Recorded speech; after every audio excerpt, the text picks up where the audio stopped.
الشيطان اللعين الرجيم. بسم الله الرحمن الرحيم.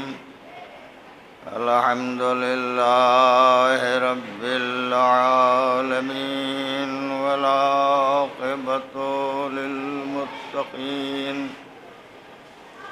والجنة للموحدين والنار للملحدين، والصلاة والسلام والتحية والإكرام على الرسول النبي وعلى أهل بيته الطيبين الطاهرين المعصومين الذين أذهب الله عنهم الرجس وطهرهم تطهيرا.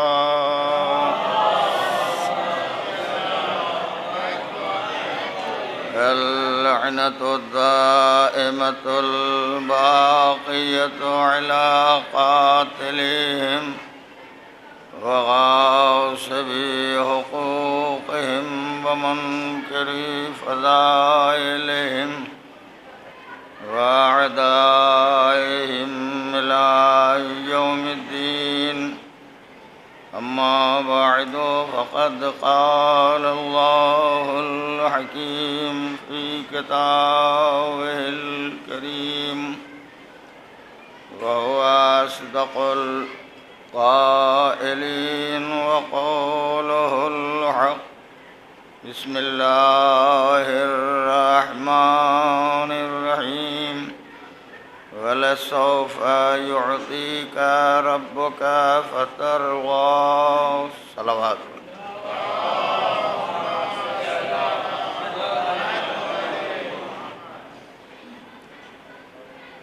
قرآن کریم کے ان پاکیزہ فقروں کے ذیل میں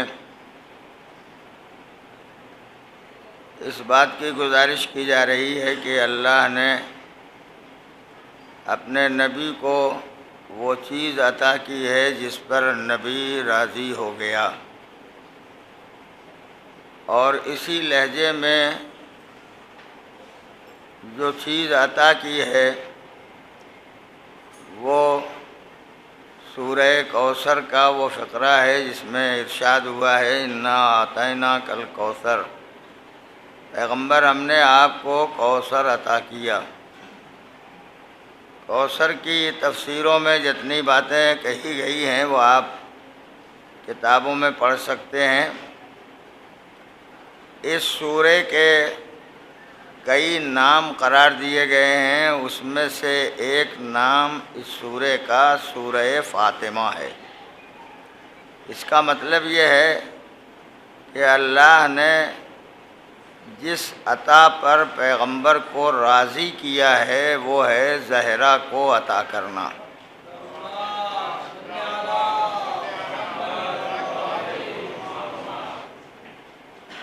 دیکھیے، اولاً تو میں بہت کم صلوات پڑھواتا ہوں، لہذا جب پڑھنا ہو تو مل جل کے پڑھا کیجیے.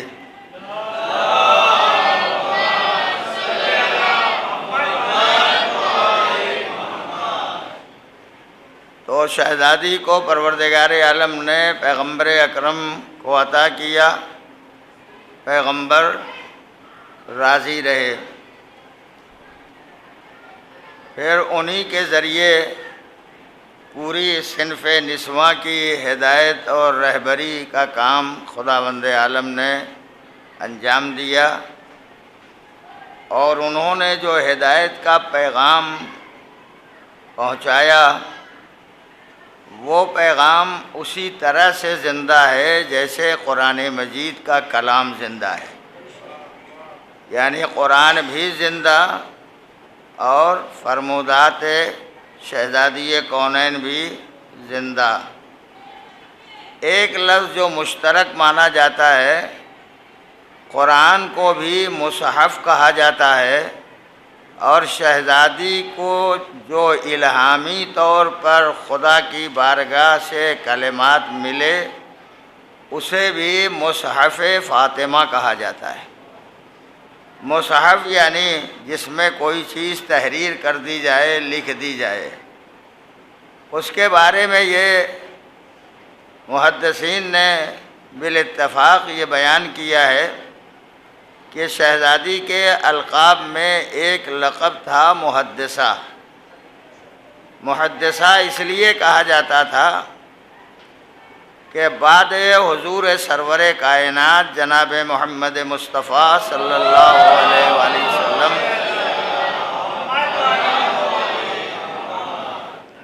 پیغمبر کے دنیا سے وصال کی بنا پر شہزادی کو بڑا غم، بڑا حزن، بڑا ملال تھا، تو غمزدہ بیٹھی رہتی تھیں۔ جبریل امین کے ذریعے خداوند عالم الہامی کیفیت میں بہت ساری باتیں نازل کرتا تھا۔ مصحف فاطمہ کی خصوصیت یہ ہے کہ جتنی واقعات، جتنے حالات، جتنی کیفیت، جو کچھ بعد پیغمبر اسلام صبح قیامت تک ہونے والا ہے، ان سب کو الہامی طور پر پروردگار عالم نے شہزادی کے حوالے کر دیا۔ جو کل الہام ہوتا تھا اور جو باتیں آتی تھیں، یا بعض روایات میں یہ ہے کہ جبریل امین سامنے موجود ہوتے تھے، تو جتنی باتیں خدا کی بارگاہ سے آ رہی تھیں ان کے لیے اہتمام یہ تھا کہ الہام ادھر سے ہوتا تھا، شہزادی سنتی جاتی تھیں، بولتی جاتی تھیں، اور مولائے کائنات اسے لکھتے چلے جاتے تھے۔ یعنی کلام ادھر سے آیا، شہزادی نے سنایا، مولائے کائنات نے اسے لکھا۔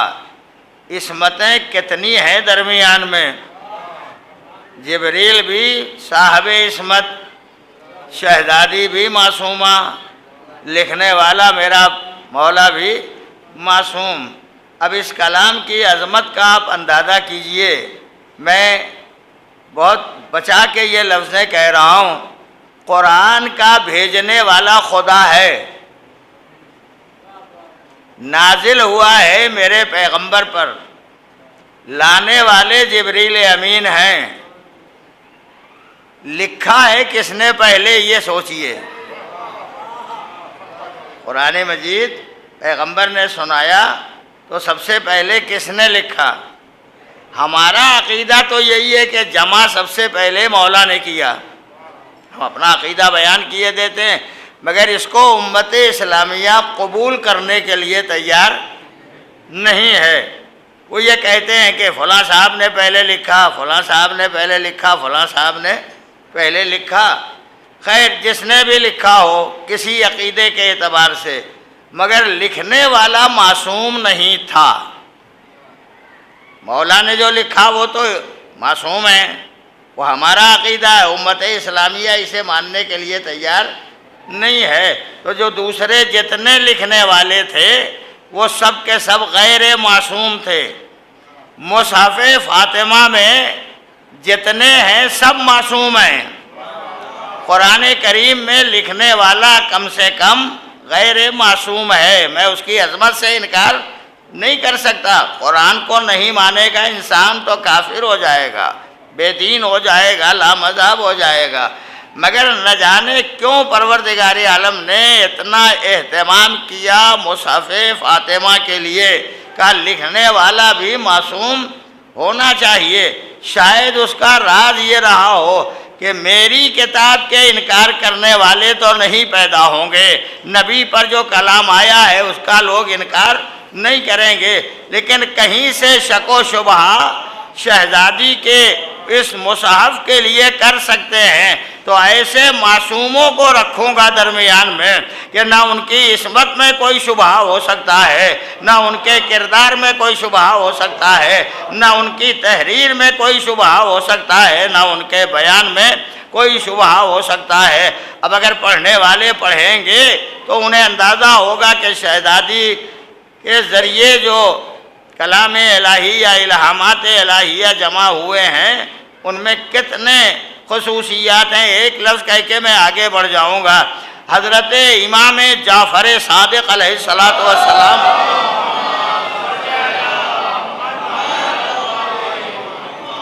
قرآن لا رطب ولا یابس الا فی کتاب مبین، کتاب مبین قرآن میں ہر خشک و تر موجود ہے۔ لیکن چھٹے امام فرماتے ہیں، اب میں اس کو جس انداز میں پڑھتا ہوں اسی اعتبار سے آپ سوچئے گا۔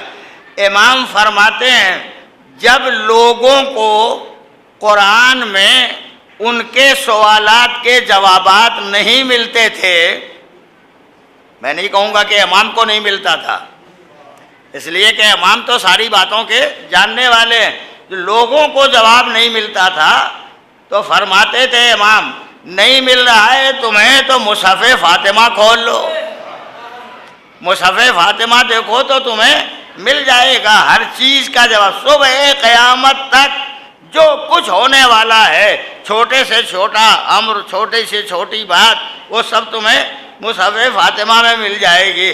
اب نہیں پڑھتے لوگ تو یہ ان کی کمی ہے، مگر اب اس کو میں کیا کروں؟ قرآن پڑھ کے جب قرآن کو سمجھ نہیں پاتے تو یہ تو الہامی کتاب ہے جو شہزادی نے مولا کائنات سے لکھوائی ہے، تو اسے کیسے سمجھ سکیں گا؟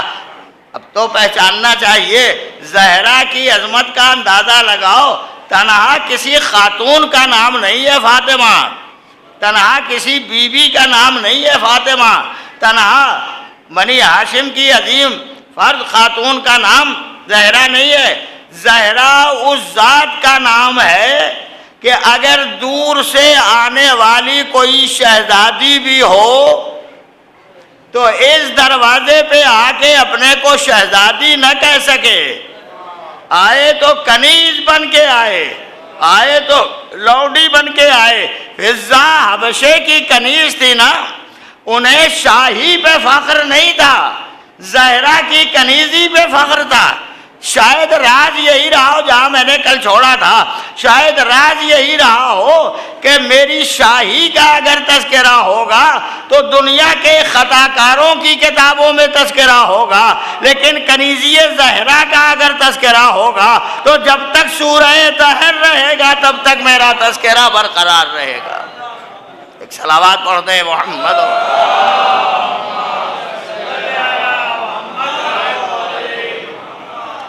اور اس کے بعد یہ قرآن کہتا ہے فَصَلِّ لِرَبِّكَ وَانْحَرْ، پیغمبر آپ اپنے رب کے لیے عبادت کے مقام میں کھڑے ہو جائیے، قربانی دیجیے۔ إِنَّ شَانِئَكَ وَالْأَبْتَرُ، جو آپ کے دشمن ہیں ان کی نسلیں ختم ہو جائیں گی، آپ کی نسل کے ختم ہونے کا کوئی سوال نہیں پیدا ہوتا، یہ تو ہمیشہ جاری رہے گی، ہمیشہ باقی رہے گی۔ تو اب ایک بات اور سمجھ میں آئی، زہرا تنہا عطیہ پروردگار کا نام نہیں ہے، دشمنان اسلام کے خاتمے کی دلیل کا نام ہے زہرا۔ یہ اسلام کے دشمن ختم ہو جانے والے ہیں، یہ نہیں باقی رہیں گے، زہرا کی نسل ہمیشہ باقی رہے گی، دین اسی کے حوالے ہے نا۔ ایک لفظ اور میں نے کہا تھا کہ شہزادی کے القاب میں جیسے کوثر اکیلا لفظ ہے جو ایک ہی بار قرآن میں آیا ہے، ایسے ہی لفظ صدیقہ بھی ایک ہی بار آیا ہے، دوبارہ قرآن مجید میں نہیں آیا ہے، وہ بھی جناب مریم کے اور جناب عیسیٰ کے واقعے کے ذیل میں آیا ہے۔ اور جو میں گفتگو آپ کی خدمت میں عرض کر رہا ہوں اسے آپ ذہن میں رکھیے گا، پھر ماں کا مرتبہ بھی پہچانیے گا، اس کی عظمتوں کا اندازہ بھی لگائیے گا۔ ابھی آپ یہ بھائی نوجوان پڑھ رہے تھے تو اس میں پڑھتے وہ شروع ہی میں آیا ہے کہ شہزادی نے مولا کائنات سے کہا تھا کہ جن لوگوں نے میرا حق کھا لیا ہے، بہت نازک بات ہے، کہا ہے شاعر نے کہ جن لوگوں نے میرا حق کھا لیا ہے، شہزادی نے کہا میرے جنازے میں نہ آئیں۔ ہاتھ جوڑ کے کہتا ہوں، یہ فقرہ ہے تو بہت تلخ، مگر ہاتھ جوڑ کے یہ بات کہتا ہوں، شہزادی کیا کہہ رہی ہیں؟ جو میرا حق کھانے والا ہے وہ میرے جنازے میں نہ آئے۔ رکا ہوں اس لیے تاکہ سوچ لیجئے، کہا ہے کہ میرے جنازے میں نہ آئیں جنہوں نے میرا حق کھا لیا ہے۔ میں آپ سے ہاتھ جوڑ کے کہتا ہوں، اپنے بھی کردار کا اندازہ لگائیے گا شہزادی نے کیا کہا ہے۔ مجلس ادا بچھانے سے پہلے پہلے، فرش ادا پر آنے سے پہلے پہلے حق زہرا ادا کر دیجئے گا تاکہ فرش ادا پر بیٹھنے کا حق پیدا ہو جائے۔ اور اگر شہزادی کا حق نہیں ادا کیا ہے، ہزار کر لیجئے مجلس ہے، وہ ایک دفعہ پلٹ کے کہیں گے میری صف ادا بچھائیے اور میرا حق نہیں ادا کیا۔ آسان کر دوں، جس نے اپنے بچے ہوئے مال اور اپنے بچی ہوئی چیزوں میں سے خمس نہیں نکالا ہے، وہ کیسے زہرا کی صف ادا بچھا رہا ہے؟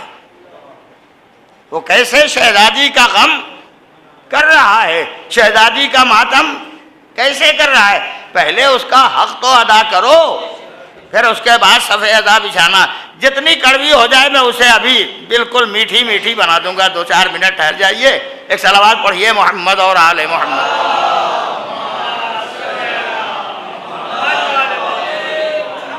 مگر یہ اس لیے کہہ رہا ہوں کہ ممبر کا فریضہ بھی ہے اور ممبر یہ ہم سے مطالبہ بھی کرتا ہے کہ ان باتوں کو ضرور پہنچائیے جو باتیں شریعت میں بیان کی گئی۔ کہتے ہیں لوگ، یاد رکھیے گا صدیقہ پہ چھوڑا ہے، ابھی آتا ہوں، کہتے ہیں ہم نے اپنے بازوؤں کی طاقت سے کمایا ہے، اب دے دیں، اتنا نکال دیں۔ کتنا مانگا ہے خدا نے؟ 100 روپے میں، جلدی بتائیے،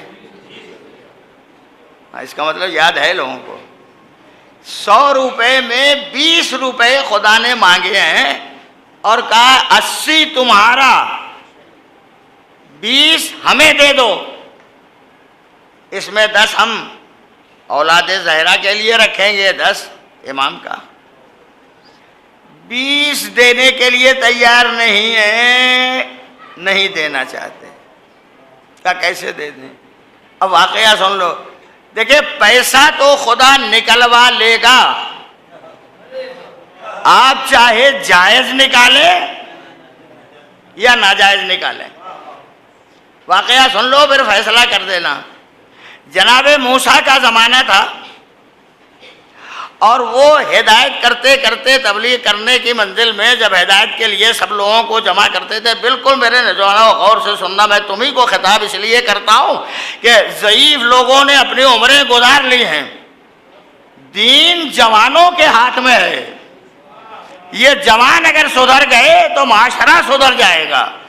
مذہب نے بوڑھوں کو نہیں پکارا ہے، مذہب نے جوانوں کو آواز دی ہے۔ میرا مولا کہتا ہے جوانوں کے سامنے دین پیش کرو، ان کا ذہن ابھی تازہ ہے، یہ جلدی میرا دین قبول کر لیں گے، یہ جلدی میری باتیں قبول کر لیں گے۔ جب یہ بہت بڑے ہو جائیں گے، زمانے کے حالات میں گرفتار ہو جائیں گے، تو اتنی ماحول کی گندی تہیں جم جائیں گی کہ پھر میری اچھی باتوں کو ماننے کے لیے تیار نہیں ہوں گے۔ ابھی تو نوجوان ذہن ہے، تو تازہ ذہن۔ اور پھر یہ آپ کے ذوق کے لیے کہتا ہوں، رسول اللہ نے جتنی مدد لی ہے وہ جوان سے لیے، ہمیں نہیں تفصیل میں جانے کا وقت نہیں ہے، جتنی مدد لی ہے دین کو پھیلانے میں وہ جوان سے لیے، تھے تو بہت سے بوڑھے مگر بوڑھے نہیں کام آئے، کام آیا تو وہی جو لافتہ تھا وہی کام آیا، اسی سے مدد لی۔ تو مال 20 دینا ہے وہ نہیں دیا جاتا۔ مال کیا ہے؟ خدا نکلوا لے گا، جو سنا رہا ہوں اسے ذہن میں رکھیے۔ جناب موسیٰ تبلیغ کرتے تھے، تبلیغ کرتے کرتے اس مجمع میں قارون بھی رہتا تھا، جس کی تبلیغ کر رہے تھے۔ قارون، اس کے پاس دولت کتنی تھی؟ کسی صاحب کو اگر فیگر یاد ہو تو بتا دیں، بہت مجلسیں سنی ہوں گی، کتنی دولت تھی؟ اب تک کسی تاریخ اور ہسٹری کی کتاب میں کسی لکھنے والے نے شمار کر کے یہ نہیں بتایا کہ قارون کے پاس مال کتنا تھا۔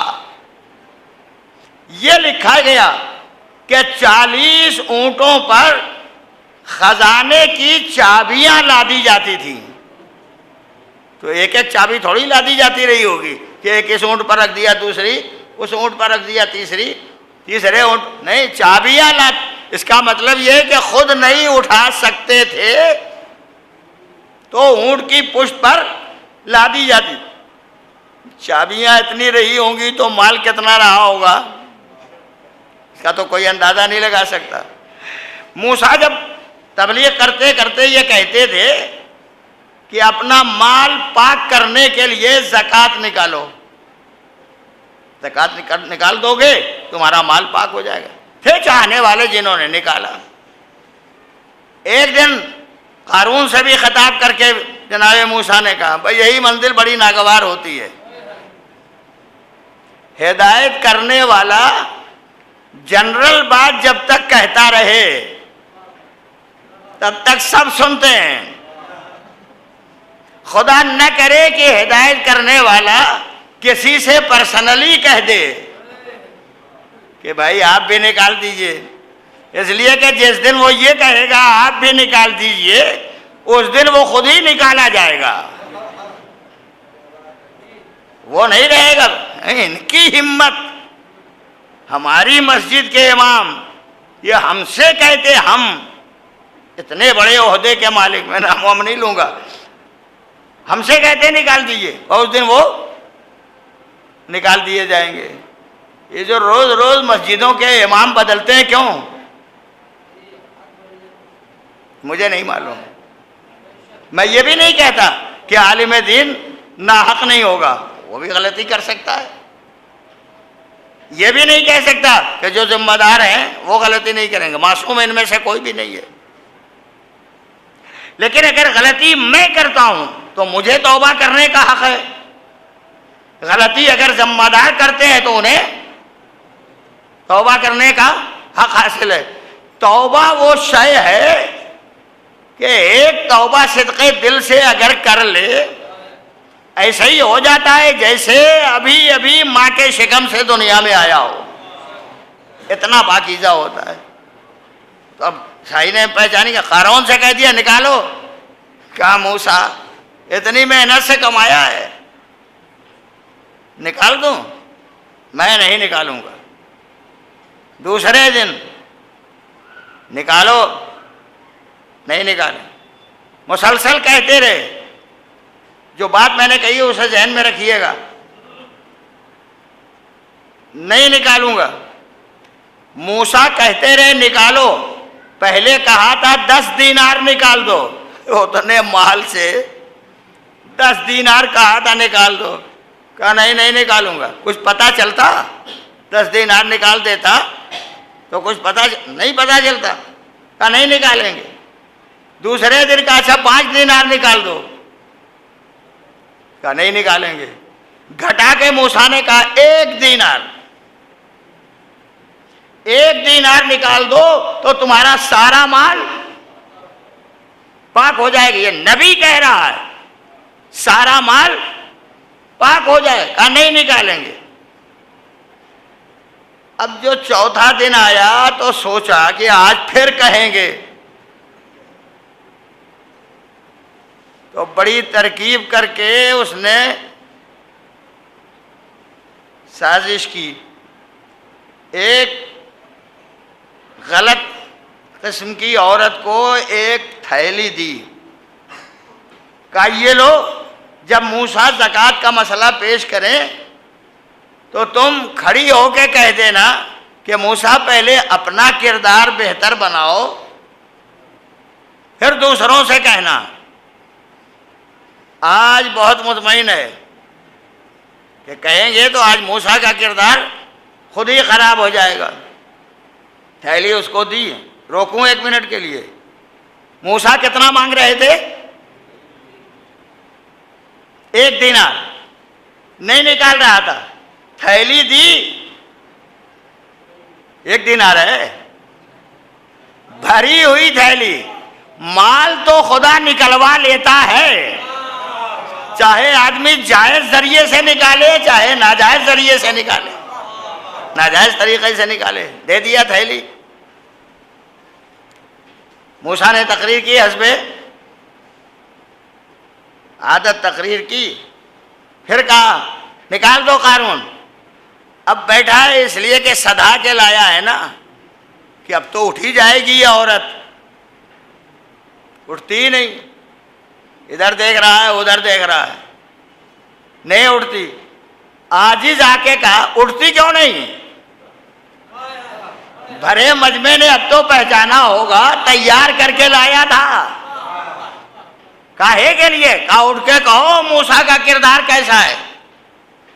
جب کہہ دیا تو اٹھی، مجمع نے پہچان لیا نا کہ کون اسے تیار کر کے لایا ہے۔ جو سب سے بڑا مالدار تھا وہی تیار کر کے لایا تھا، کہا یہ تھیلی، اٹھ کے مجمع میں آئی، موسیٰ کو خطاب کیا، اللہ کے نبی یہ تھیلی مجھے قارون نے دی ہے، صرف اس لیے تاکہ میں یہ کہہ دوں کہ پہلے اپنا کردار بہتر بناؤ۔ موسیٰ تم اللہ کے نبی کل بھی تھے، آج بھی ہو، تم نبی رہو گے، تمہارے کردار میں کوئی خرابی نہیں پیدا ہوئی۔ جو صاحب بھی تاریخ میں اس کے بعد کا واقعہ پڑھیں گے مجھے بتا دیں گے، تھیلی چلی گئی، واپس نہیں ہوئی، چلی گئی۔ 1 دینار دے دیے ہوتا تو مال پاک ہو گیا ہوتا، پوری تھیلی چلی گئی، مال پھر ویسے ہی نجس کا نجس رہ گیا۔ یہی حال ہے عزیزو ہمارے دنیا میں، حق نہ ادا کرنے والوں کا خدا کسی نہ کسی راہ میں نکلوا دیتا ہے۔ اور پھر میرے چھٹے امام نے ذمہ داری لی ہے، اگر حق زہرا ادا کر دیا تو میں ذمہ دار ہوں اس مال کی حفاظت کرنے کا، کبھی وہ مال ضائع نہیں ہوگا، برباد نہیں ہوگا۔ اور اگر ایک جگہ رہ گیا مال تو یہ اچھا رہے گا، کبھی اچھا نہیں رہے گا۔ اس عورت نے کہہ دیا کہ آپ کا کردار بہترین ہے، لیکن یہ کسی تاریخ میں نہیں ملا کہ وہ عورت نبی کی چاہنے والی بن گئی ہو، نبی پر ایمان رکھنے والی ہو گئی ہو، یہ کہیں نہیں ملا۔ یہ کردار تو میرے امام کا ہے، ایک موسیٰ انبیاء کے زمانے کا، ایک موسیٰ امام کے زمانے کا، میرا اور آپ کا 7واں امام۔ حاکم وقت نے ایک نوجوان خاتون کو قید خانے میں بھیجا تھا، کہا جاؤ موسی کاظم کی عبادت کو خراب کر دو، عبادت نہ کرنے پائے، رات بھر رہی قید خانے میں۔ صبح حکومت کا آدمی آیا، دروازہ کھولا، اب جو کھول کے دیکھا تو جیسے میرا امام سجدے میں تھا ایسے ہی یہ خاتون بھی سجدے میں تھی۔ اب تو فرق سمجھ میں آیا، نبوت کا موسیٰ اور ہے، امامت کا موسیٰ اور ہے، نبوت کا موسیٰ اپنا کردار بچا لیتا ہے مگر دشمن کے کردار کو اپنے کردار میں بدل نہیں پاتا۔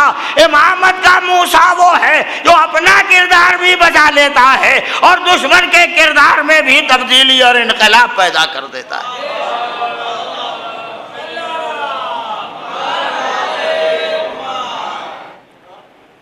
وہ تبدیلی آپ نے دیکھی ہے، واقعہ برابر آپ نے سنا ہے۔ اب میں ایسے ہی پڑھتا جاؤں گا تو سب وقت بھی ختم ہو جائے گا۔ ایک لفظ اور آپ سماعت کر لیں۔ جب نہیں دیا 1 دینار تو حشر کیا ہوا؟ ہمیں غنیمت جانو کہ موسیٰ نے بد دعا کر دی تو قارون دھس گیا۔ غنیمت جانو رحمت للعالمین کے جانشین بد دعا نہیں کر رہے ہیں، ورنہ اگر بد دعا کر دیں تو کوئی بچے گا؟ اب مال کا ہمارا ہے، آپ کون ہوتے ہیں؟ ہمارا ہے۔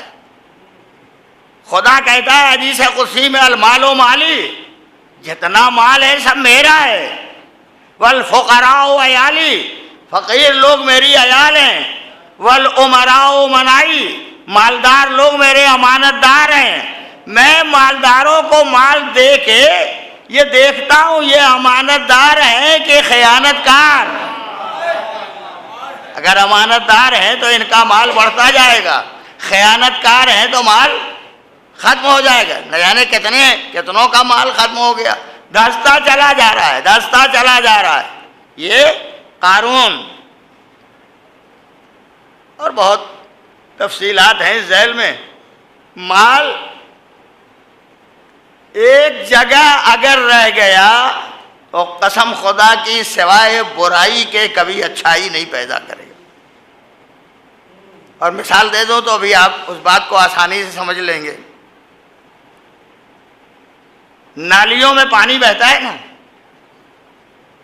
اگر کسی ایک جگہ رک جائے،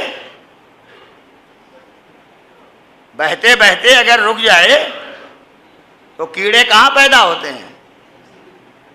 جہاں رک رہا ہے، رکا ہے وہیں کیڑے پیدا ہوتے ہیں۔ رک گیا تو کیڑے پیدا، بہتا رہتا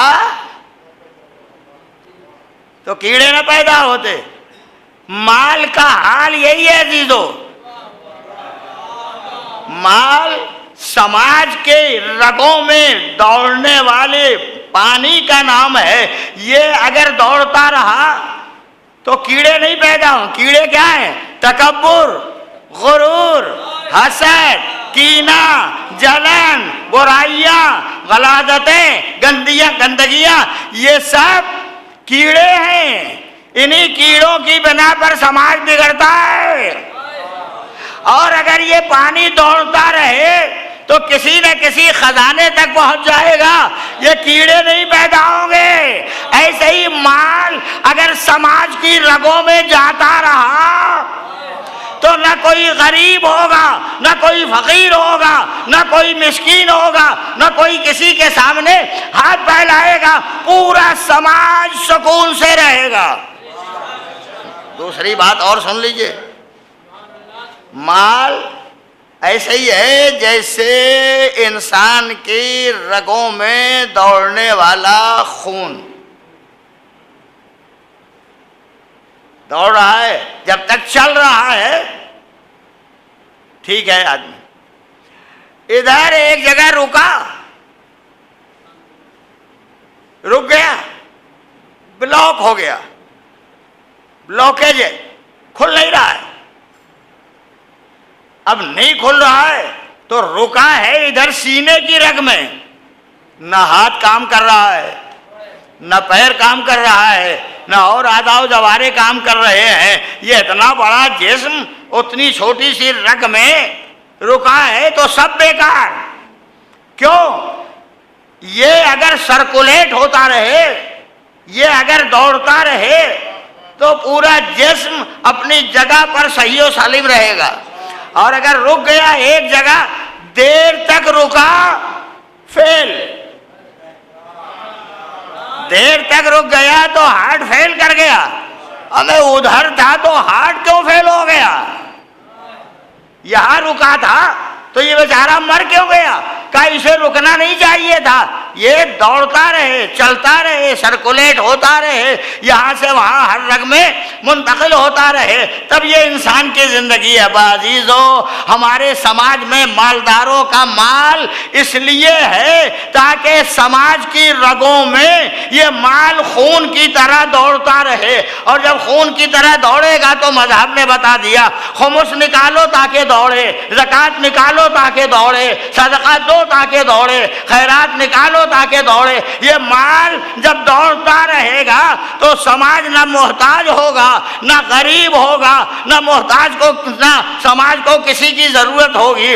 اسی لیے مذہب نے کہا ہے اگر حقوق ادا ہوتے چلے گئے تو حق ظاہرہ اگر ادا ہو گیا سماج بالکل صحیح منزل میں رہے گا۔ حق ظاہرہ نہیں ادا ہوا، نہیں ادا، ظاہرہ کے توسط سے دعا مانگی، شہزادی نے اپنی تمام تر طاقتوں کو استعمال کر کے خدا کی بارگاہ سے دلایا، اب وہی شہزادی مانگ رہی ہیں، دینے کے لیے تیار نہیں ہیں۔ کہا ہم کیسے مال دے دیں؟ تو رک جائے تو کیڑے پیدا ہو جائیں، جسم میں رک جائے تو بلاکج ہو جائے، بلاکج ہو تو ہارٹ فیل کر جائے، تو ہماری زندگی بھی نہیں رہ جائے گی۔ مال اگر ایک کسی جگہ رکا رہا، غریب تو بیچارہ سو جاتا ہے کہیں بھی، اور مالدار گولیاں کھا کھا کے کروٹ بدلتا رہتا ہے، نیند نہیں آ رہی ہے۔ نیند آئے کیسے؟ نیند تب آئے گی جب حق ادا کر دو، جب تک حق ادا نہیں کرو گے نیند نہیں آئے گی۔ حق ادا کرو تو مطمئن رہو گے، اور جب مطمئن رہو گے تو نیند آئے گی۔ کس کا؟ ظاہرہ کا۔ بہت ہمیں اطمینان ہے، روز صبح سے شام تک لعنتیں کرتے ہیں جس نے ظاہرہ کا حق غصب کر لیا۔ اس سے آگے کہوں، جس نے حق ظاہرہ غصب کر لیا وہ قابل لعنت ہے نا۔ ہر ایک کو اپنی زندگی کے بارے میں فیصلہ کرنے کا حق حاصل ہے۔ ہم نے کہیں حق ظاہرہ کھایا تو نہیں ہے، ہم نے کہیں ظاہرہ کا حق غصب تو نہیں کر لیا۔ وہ غصب کر کے چلے گئے تو آج بھی قابل لعنت۔ ہم غصب کر رہے ہیں تب بھی مومن، تب بھی صاحب ایمان۔ ہمیں ادا کرو، جتنا بھی حق ظاہرہ ہے اسے ادا کرنے کی فکر کرو، تب شہزادی خوش ہوں گی۔ نبی نے یوں ہی نہیں فرمایا تھا فاطمہ تو بضعۃ منی، فاطمہ میرا حصہ ہے، میرے وجود کا حصہ ہے۔ من آذاہا فقد آذانی، جس نے انہیں اذیت دی اس نے مجھے اذیت پہنچائی۔ ومن آذانی فقد آذى اللہ، جس نے مجھے اذیت دی اس نے خدا کو اذیت دی۔ ومن آذى اللہ فقد کفر، جس نے اللہ کو اذیت دی وہ مسلمان ہی کہاں رہا، وہ کافر ہو گیا۔ جس کے لیے ظاہرہ نے کہہ دیا یہ آئے نہیں، یہ نہ آنے پائے، علی سے کہا یہ نہ آنے پائے، یہ کہنا بتاتا ہے اگر مسلمان رہے ہوتے تو شہزادی کبھی نہ روکتی، کبھی نہ روکتی۔ یہ میرے بابا کا کلمہ پڑھنے والا، اسے آنا چاہیے، مگر روک دیا شہزادی نے۔ اور کہتے ہیں لوگ ارے فدق تھا ہی کیا، فدق تھا ہی کیا؟ یہ تو انہی سے پوچھئے جو ان کے گروہ کے لوگ تھے، کیا تھا؟ ایک نے تو کسی طرح کچھ لکھ دیا تھا، وہ دوسرا بیچ میں آ گیا، سب سے بڑا شاطر یہی تھا، یہ درمیان میں آ گیا، کہا کیا ہے؟ کہا یہ میں نے لکھ دیا، شہزادی کا حق تھا۔ کہا دیکھیں لیا، لکھ دیا تو حکومت کیسے چلاؤ گے؟ ہمیں یہی تاریخ کا فقرہ ہے۔ کہا حکومت کیسے چلاؤ گے؟ آپ نے لکھ دیا تو حکومت چلے گی کیسے؟ اس کا مطلب یہ ہے کہ فدق کوئی باغ نہیں تھا، فدق اتنی بڑی جائیداد تھی کہ جس سے اس وقت کی مملکت اور حکومت کے چلانے کے لیے انتظام کیا جاتا تھا۔ اب اگر فدق کسی نے لے لیا ہے تو پہچانو اس نے زہرا کا تنہا حق نہیں لیا ہے، اسلام کے قانون کو بھی توڑا ہے، شہزادی کا حق بھی غصب کر لیا ہے۔ صلوات پڑھتے ہیں محمد اور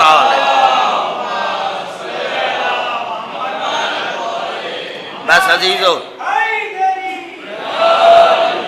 عزیزو میں نے اتنے فقرے آج اس سلسلے میں عرض کیے ہیں، اسے ذہن میں رکھنے کی ضرورت ہے۔ حق ہے شہزادی کا ذکر کیا جائے، حق ہے شہزادی کے غم میں رویا جائے، حق ہے شہزادی کے لیے حزن و ملال انسان کے اندر پیدا ہو، لیکن صداقت قلبی کے ساتھ روئیے، اس طرح ماتم کیجئے، اس طرح حزن کیجئے کہ شہزادی راضی ہو جائیں۔ بڑے دکھ اٹھائے ہیں اس بیوی نے، بڑی تکلیفیں برداشت کی ہیں، جو مسلسل تذکرہ ہوتا رہتا ہے۔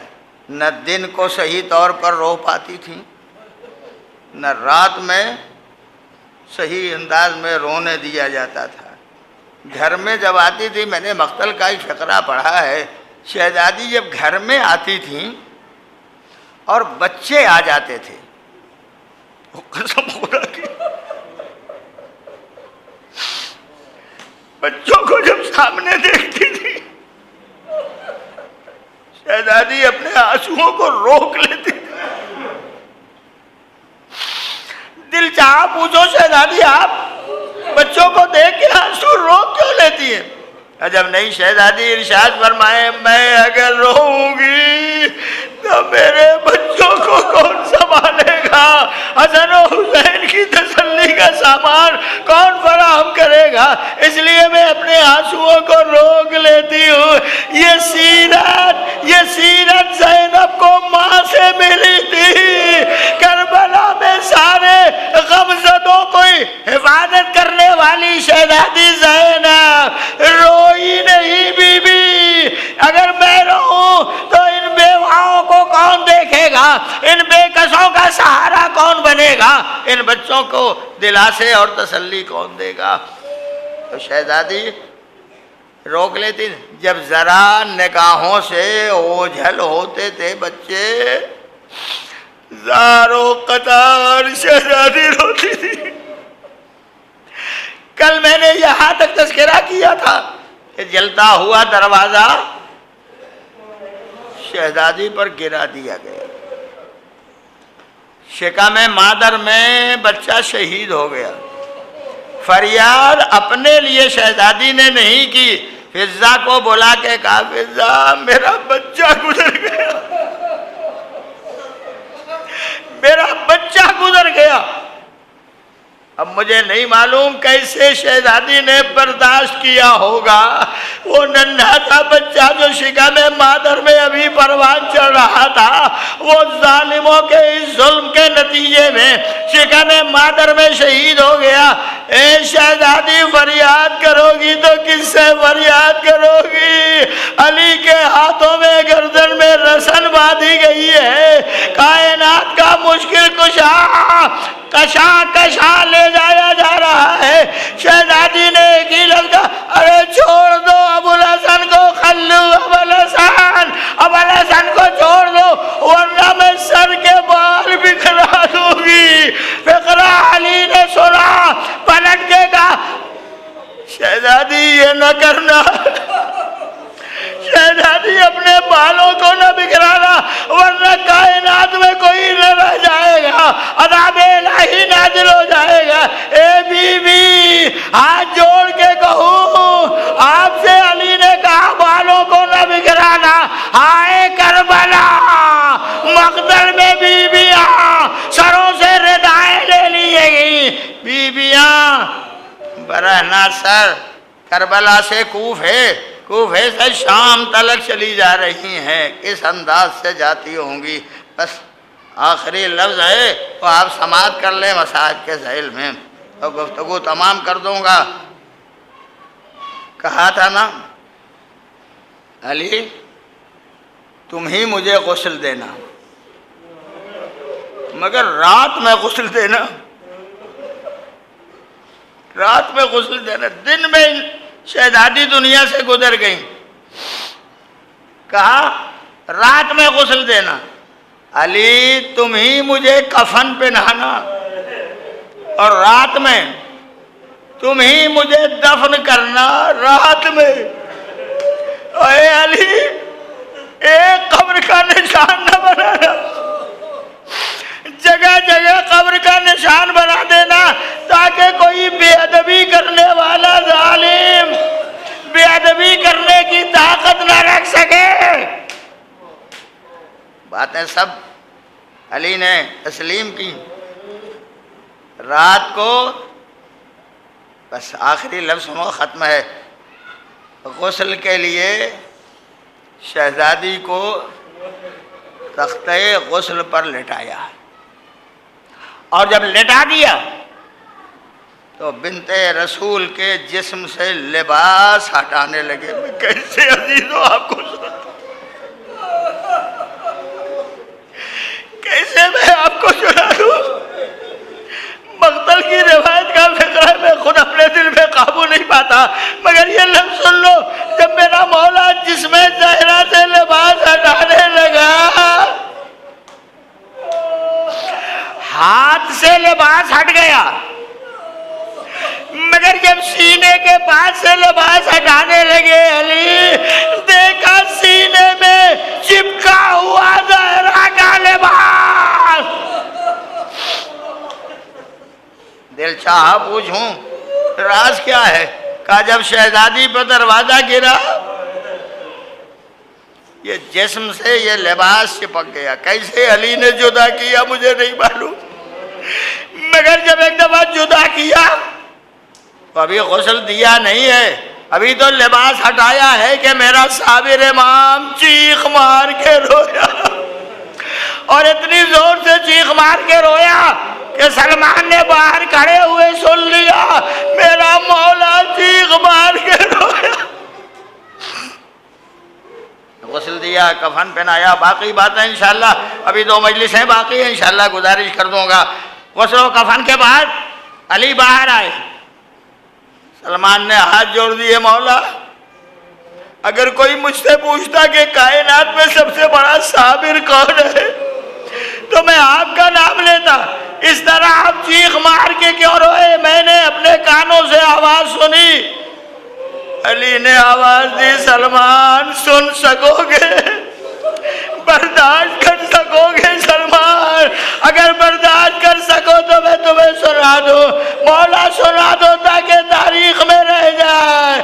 ایک دفعہ علی نے آواز دی، سلمان میں نے جب بنت پیغمبر کے سینے سے لباس ہٹایا تو میں نے دیکھا ادھر کی پسلی ادھر، ادھر کی پسلی ادھر، ٹوٹی ہوئی پسلیاں، ان پسلیوں میں لپٹا ہوا لباس۔ ہائے علی، میں نے دیکھ کے اپنے کو برداشت کے قابل نہ پایا، چیخ مار کے رویا، مولا آپ نے زہرا کے جسم کی پسلیاں ٹوٹی ہوئی دیکھی ہے، چیخ مار کے روئے۔